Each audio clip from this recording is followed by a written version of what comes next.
Solve the quadratic equation for x by factoring, and in this quadratic equation, the leading coefficient is not equal to 1. So we're going to factor this quadratic equation using what we call the AC method, which basically means that if we look at the general form of a quadratic equation, ax squared plus bx plus c is equal to 0, we're going to focus our attention on the a coefficient and the c coefficient. So we're going to take the a coefficient, which is 5, and multiply that by the c coefficient, which is 7. And when we multiply those two things together, we get 35. So what we're looking for is two factors of 35 that either add or subtract to be the number in the center, which is 36. So which one is it? Is it add or subtract? Well, this sign right here is the one that tells us. If this sign is a positive, we want the factors of 35 that add to 36. If this sign was a negative, we'd want the ones that subtract. But since it's positive, we want the two factors of 35 that add to 36. And the two factors of 35 that add to 36 are 35 and 1. Now it's time to start working on our trinomial. We're going to take this 36 in the center of the trinomial, in the center of this quadratic equation, and we're going to break it apart into 35x plus 1x. We're taking these two factors and saying 35x plus 1x would give us that 36x in the center that we started with.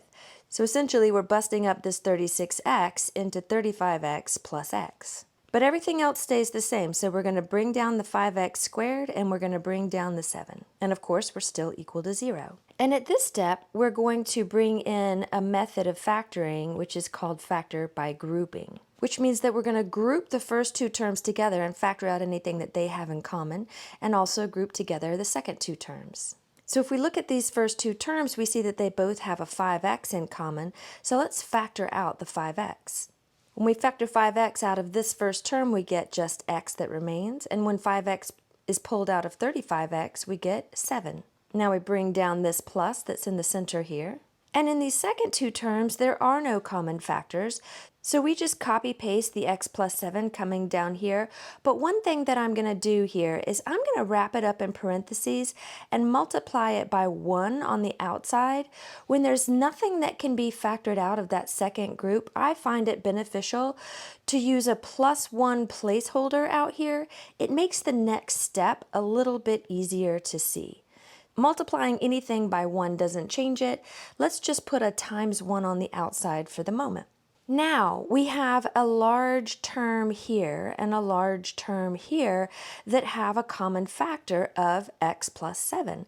We've got 5 times x plus 7 here and 1 times x plus 7 in the second group. So this x plus 7 factor is common to both of these terms and can therefore be factored out. So we factor out the x plus 7 out of this first grouping here, and then what remains is just 5x. When we factor out x plus 7 out of here, we can see a little bit more easily now that what remains is just that +1 placeholder that we used. And now we have this quadratic that has been completely factored. It's the product of two things, which means that it's factored. Once we have the quadratic factored, we can set each of those factors equal to 0.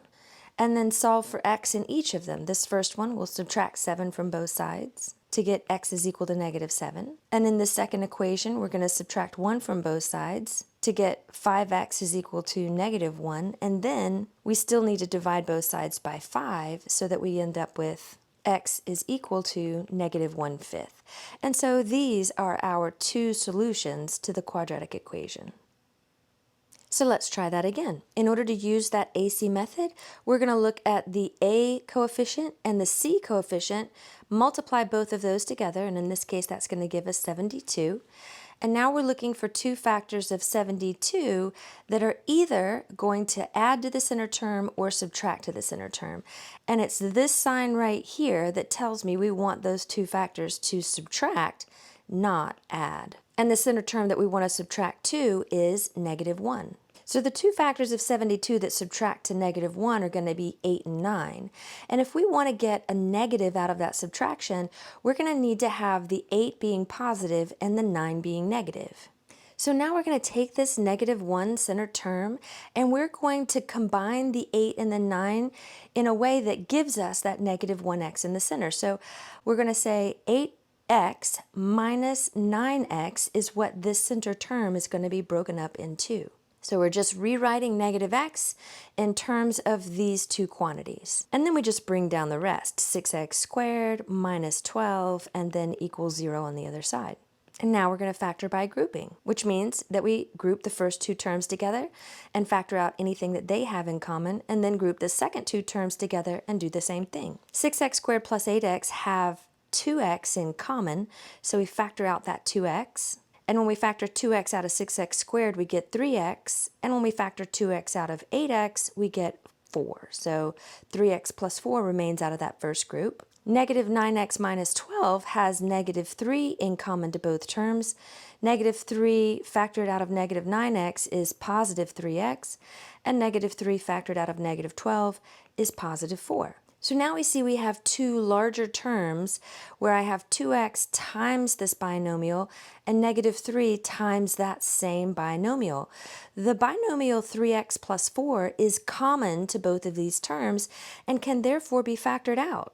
So we're going to pull 3x plus 4 out of that first large term, and what we have that remains is just the 2x. When we pull 3x plus 4 out of this second term, what we have remaining is just the -3. And then we bring down our 0. And now our quadratic has been factored. It's the product of two things. When we have been completely factored, we set each of those factors equal to 0 and then solve them individually for x. So solving this first equation for x, we subtract 4 from both sides to get 3x is equal to -4. Then we divide both sides by 3 to get x is equal to -4/3. To solve the second equation, we add 3 to both sides. We then have 2x is equal to 3, and then we divide both sides by 2 to get x is equal to 3/2. And these are the two solutions to that quadratic equation.